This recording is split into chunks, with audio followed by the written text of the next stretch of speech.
नमस्कार दोस्तों, आप सभी पीएफ मेंबर्स के लिए वो खुशखबरी आ चुकी है जिसका इंतज़ार पिछले 4-5 महीनों से आप कर रहे थे। आपको पता होगा कि एक एसओपी जारी किया गया था जॉइंट डिक्लेरेशन फॉर्म के बारे में और इसमें बताया गया था कि जहां पहले आप सिर्फ कुछ ही बेसिक डिटेल चेंज कर पाते थे, अब आप ये सारे डिटेल्स चेंज कर पाएंगे। इसके बारे में मैंने कल ही आपको एक वीडियो बना के दी थी जहां पे मैंने बताया था कि ये बहुत जल्द आने वाला है और कल ये मैंने वीडियो डाली है और आज वो अपडेट आ चुका है। कहाँ आया है अपडेट और क्या क्या आपको करना है, सारी बातें हम जानेंगे। उससे पहले नमस्कार दोस्तों, मेरा नाम है सागर।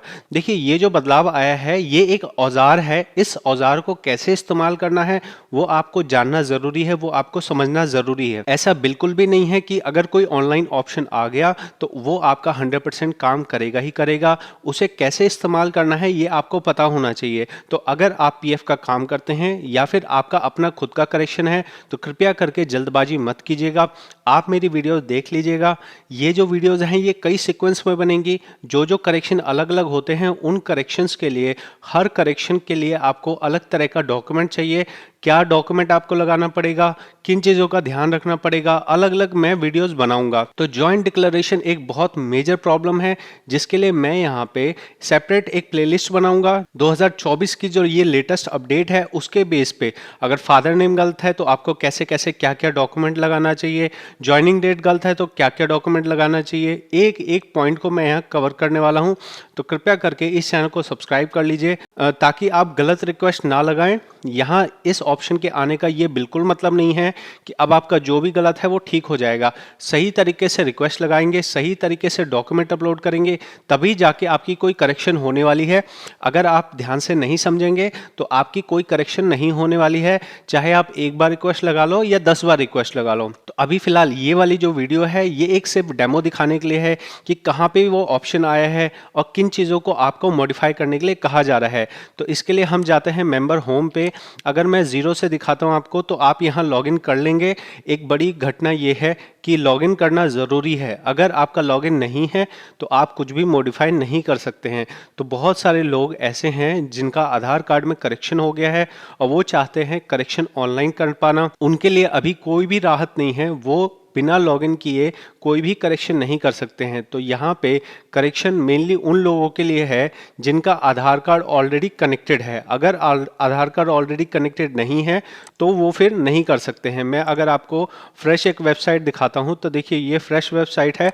मेरा मानना ये था कि यहाँ पे फ्रेश वेबसाइट पे ऊपर ही एक जॉइंट डिक्लेरेशन का ऑप्शन दे दिया जाए जिससे कि वो मेंबर्स जो अपना लॉगिन नहीं कर पा रहे हैं, जिनका नेम या डेट ऑफ बर्थ गलत है, वो अपनी रिक्वेस्ट ऑनलाइन लगा सकें।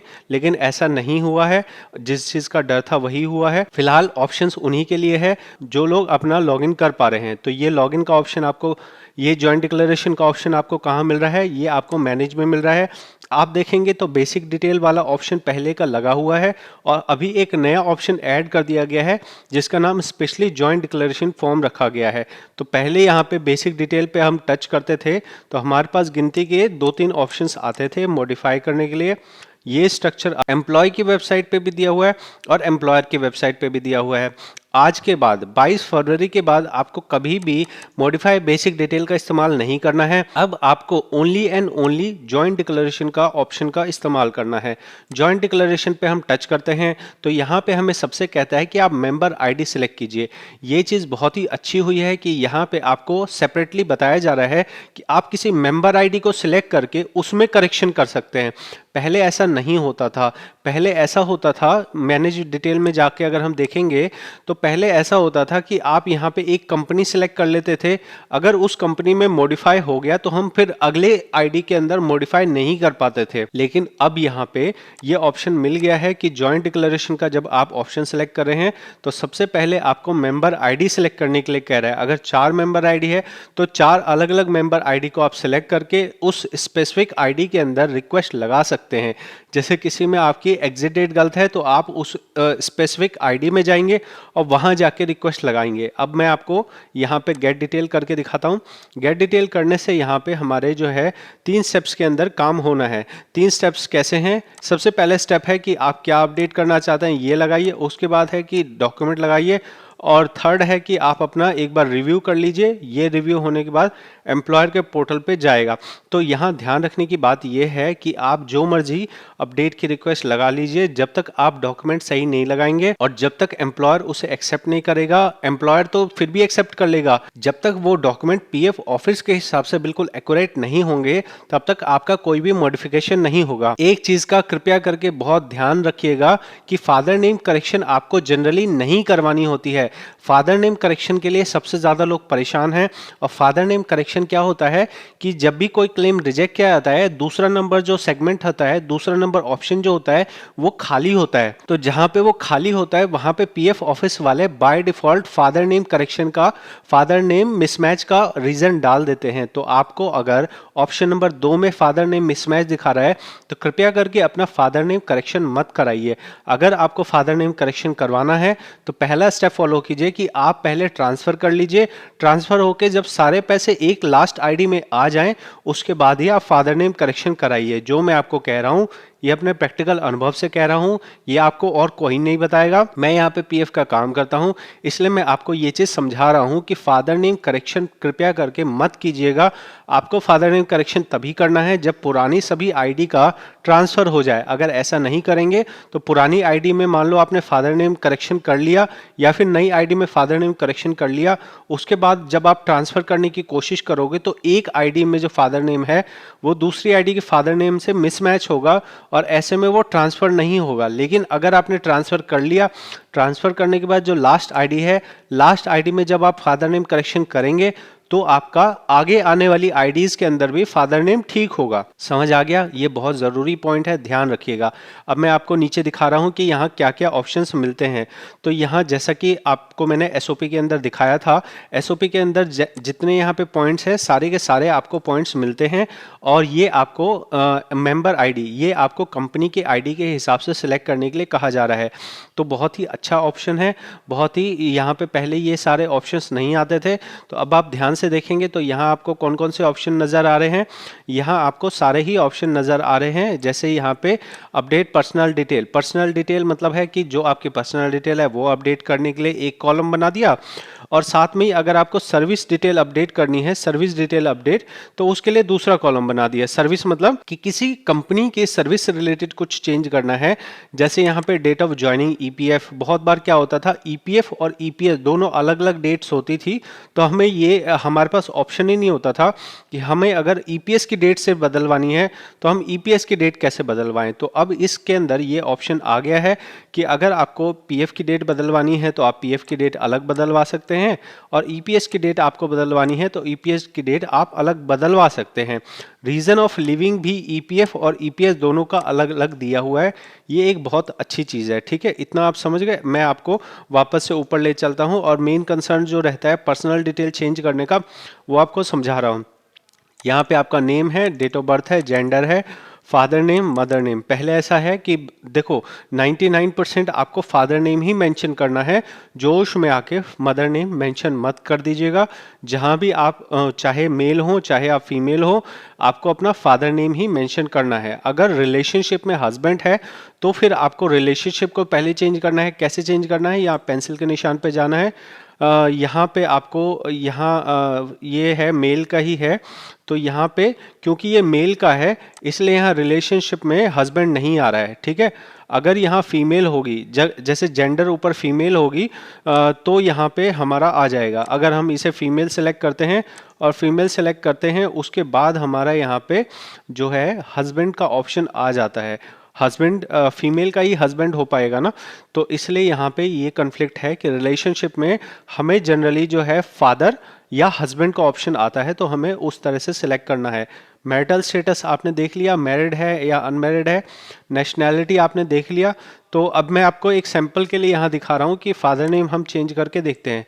फादर नेम चेंज में मान लो मैं यहाँ पे सैंपल के तौर पे आपको बस ऐसे ही कुछ ऐड करके दिखा रहा हूँ। इसमें यहाँ पे कुछ चीज़ें मैंडेटरी हैं, अगर कहीं पे कुछ नॉट अवेलेबल है तो वो आपको सिलेक्ट करना अनिवार्य है, वो सिलेक्ट किए बिना होगा नहीं।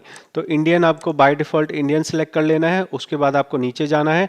मान लो कि आपको डेट ऑफ एग्जिट चेंज करनी है तो आपको पीएफ में भी चेंज करनी पड़ेगी और यहाँ पे ईपीएस में भी चेंज करनी पड़ेगी। अब बहुत सारे लोग क्या होता है, रीज़न गलत सेलेक्ट कर लेते हैं, तो अब यहाँ पे रीज़न ठीक करने का ऑप्शन आ गया है। जहाँ पे पहले रीज़न ठीक करने का ऑप्शन हमें ऑनलाइन नहीं मिलता था, अब हमारे पास यहाँ पे ऑप्शन आ चुका है। देखो, जो मैं आपको समझा रहा हूँ ये प्रैक्टिकल मैं काम करता हूँ, मैं क्लास देता हूँ, मैं पढ़ाता हूँ, मैं एक तरह का प्रोफेसर हूँ जो लोगों को ज्ञान बांटता हूँ और लोगों को पढ़ा के सिखा के ये चाहता हूँ कि वो लोग सीख जाएं और लोगों का काम करें। तो आप लोग मेरे चैनल पे अगर आए हैं तो आप बेहतर तरीके से सीख सकेंगे, बेहतर तरीके से पीएफ का काम कर सकेंगे। और अगर आपको पीएफ का एक्सपर्ट बनना है तो आप मेरी क्लासेस ज्वाइन कर सकते हैं, जहां पे मैं यही सारी चीज़ें आपको और डीप में और अंडरस्टैंडिंग के साथ आपको सिखाता हूं। क्योंकि मेरा लक्ष्य है 1 लाख पीएफ कंसल्टेंट्स को तैयार करना। आपको नहीं पता होगा, पीएफ में लाखों लोगों के पैसे फंसे रहते हैं और वो फंसे इसलिए रहते हैं क्योंकि जिनका पीएफ है उनको भी सही जानकारी नहीं होती है और कोई अगर व्यक्ति जिसके पास वो जाते हैं उसको भी सही जानकारी नहीं होती है। तो मेरे को जो जानकारी मिली है वो मैं फैलाने के लिए यहाँ पे क्लासेस दे रहा हूँ और यहाँ यूट्यूब पे भी मैं फ्री में आपको बता रहा हूँ। ठीक है, तो हमने ये चीज़ें देख ली। अब मान लो कि मैं यहाँ पे देख रहा हूँ, मैं यहाँ पे मान लो 23 कर देता हूँ, उसके बाद मेरे को यहाँ पे भी 23 करना पड़ेगा। जो भी आप करेक्शन करेंगे उस करेक्शन के हिसाब से हर बार आपको नए डॉक्यूमेंट सेलेक्ट करने के लिए कहा जाएगा। जब मैं यहाँ पे प्रोसीड करता हूँ, प्रोसीड करने के बाद कहेगा कि देखो आपके पास ये कंडीशन है कि आप मैरिटल स्टेटस के लिए कुछ नहीं लगाना है आपको। मैरिटल स्टेटस मतलब पहले आप अनमैरिड थे, अब आप मैरिड हो गए, तो इसके लिए कोई डॉक्यूमेंट नहीं लगाना।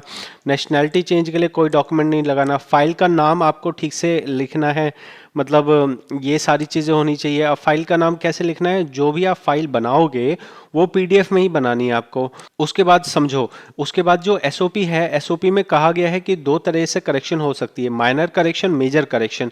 अभी माइनर करेक्शन, मेजर करेक्शन अगर है, अगर छोटा करेक्शन है तो 2 डॉक्यूमेंट चाहिए, बड़ा करेक्शन है तो 3 डॉक्यूमेंट चाहिए। तो ऐसे में आपको 3 स्पेस दिए गए हैं कि आपको जो डॉक्यूमेंट लगाने हैं वो 3 डॉक्यूमेंट आपको लगाने के लिए हो सकते हैं।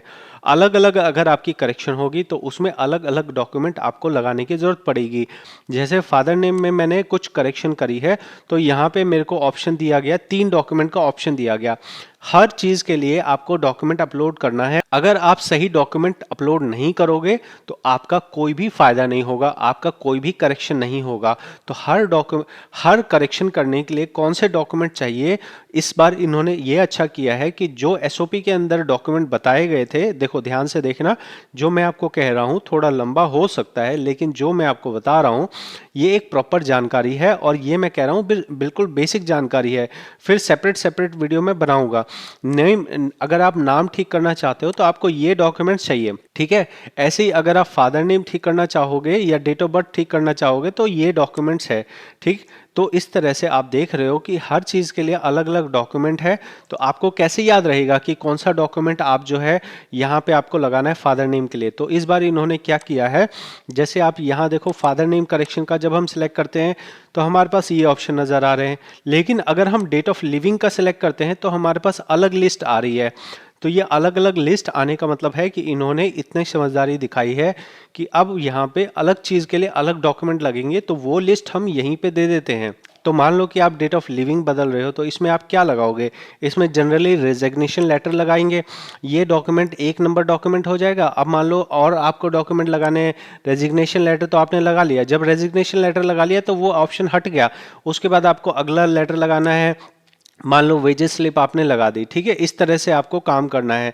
डेट ऑफ यहाँ पे लिविंग ईपीएस हटाना है आपको, तो यहाँ पे क्योंकि ये दोनों चीज़ें सेम हैं तो फिर यहाँ पे आपको अपलोड करने का ऑप्शन हट गया, समझ आ रहा है। उसके बाद यहाँ आप क्या करेंगे, उसके बाद यहाँ पे जो भी आपकी डिटेल्स होंगी वो आप यहाँ अपलोड कर देंगे और अपलोड करने के बाद आपके पास रिव्यू करने का ऑप्शन आएगा। रिव्यू करने के बाद ये चला जाएगा एम्प्लॉयर के पास।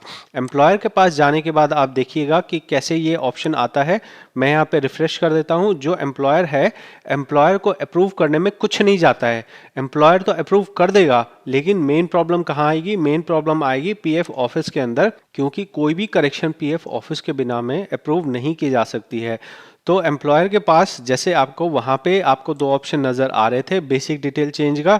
जैसे यहाँ पे बेसिक डिटेल चेंज की रिक्वेस्ट का लिखा हुआ है बेसिक डिटेल चेंज, तो यहाँ पे जो पहले की रिक्वेस्ट किसी ने भेजी है वो यहाँ नज़र आ रही है। अब आपसे रिक्वेस्ट है कि अगर आपने पुरानी कोई रिक्वेस्ट लगा रखी है बेसिक डिटेल चेंज की, तो उसको आप कैंसिल कर दीजिए और आप एक फ्रेश रिक्वेस्ट लगाइए। जैसे यहाँ पे देखिए ये इस तरह से करेक्शन की रिक्वेस्ट आई है, कुछ इसी तरह से रिक्वेस्ट आएगी न्यू फॉर्मेट के अंदर भी।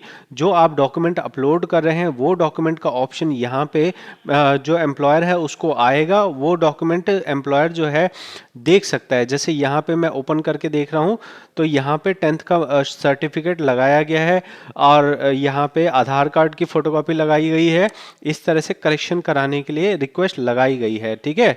अब यहाँ जो नया ऑप्शन है वो इस तरह नीचे नज़र आएगा जहाँ पे जॉइंट डिक्लेरेशन का ऑप्शन आ रहा है, और जो जॉइंट डिक्लेरेशन का ऑप्शन आता है वहाँ पे भी इसी तरह से जैसे अभी मैंने आपको दिखाया इसी तरह से जो है जो करेक्शन होनी है वो और जो डॉक्यूमेंट आया है वो, ठीक है। इसमें यहाँ पे कंपनी को भी ऑप्शन दिया गया है कि अगर वो चाहें कि भाई ये जो रिक्वेस्ट इसने लगाई है इसमें रेजिग्नेशन लेटर के साथ में सैलरी स्लिप भी लगनी है जो कि इसने नहीं लगाई है, तो एम्प्लॉयर अपने तरफ से भी यहाँ पे डॉक्यूमेंट अटैच कर सकता है। लेकिन ऐसे होने की संभावना काफ़ी कम है। ऐसा कब हो सकता है? ऐसा तब हो सकता है कि मान लो आपकी तरफ से कुछ डॉक्यूमेंट बनना था, वो आपने बना के अपलोड कर दिया, उसके बाद जो डॉक्यूमेंट बनना था वो एम्प्लॉयर के पास से बनना था और एम्प्लॉयर ने कहा कि आप अपने तरफ से डॉक्यूमेंट अपलोड कर दो और जो बाकी डॉक्यूमेंट है वो जब मेरे पास रिक्वेस्ट आएगी तो उसमें मैं फर्दर अटैच कर दूंगा, जिससे कि वो रिक्वेस्ट आगे फर्दर पीएफ ऑफिस में चली जाएगी।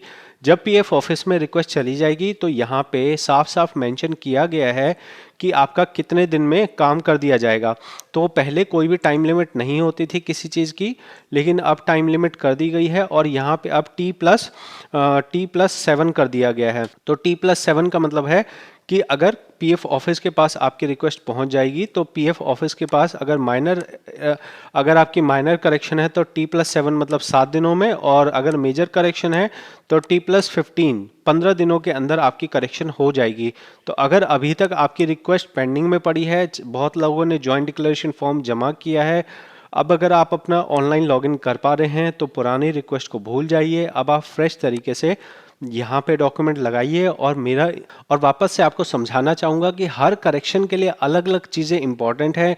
उन सारी चीज़ों के लिए मैं अलग अलग वीडियोस बनाऊंगा। कृपया करके ये एक वीडियो बेसिक चैप्टर की तरह देखिए, लेकिन स्पेसिफिक जो फादर नेम करेक्शन है उसमें क्या है, एग्जिट डेट में करेक्शन है उसमें क्या है, वो सारी वीडियोस मैं आपको आगे फ्यूचर में बताऊंगा। इसी प्लेलिस्ट के अंदर बताऊंगा, प्लेलिस्ट को देख लीजिएगा और उसके बाद ही वो करेक्शन करने के लिए जाइएगा।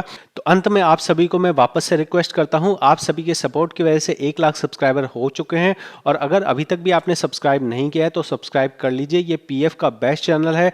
मैं यहाँ पे अपने सीक्रेट्स, जो मैं पीएफ का काम करता हूँ, मैं चाहूँ तो अपने सीक्रेट्स अपने तक रखूँ, लेकिन मैं यहाँ पे सभी लोगों को सिखा रहा हूँ क्योंकि पीएफ के काम बहुत कम लोगों को आता है। 1 लाख लोगों को ट्रेन करूँगा तब जाके ये काम सब लोगों को आएगा, सब लोगों को आएगा तो सबका काम होगा, सबका भला होगा। यही मेरा पर्पस है। मिलते हैं अगली वीडियो में। बहुत बहुत धन्यवाद।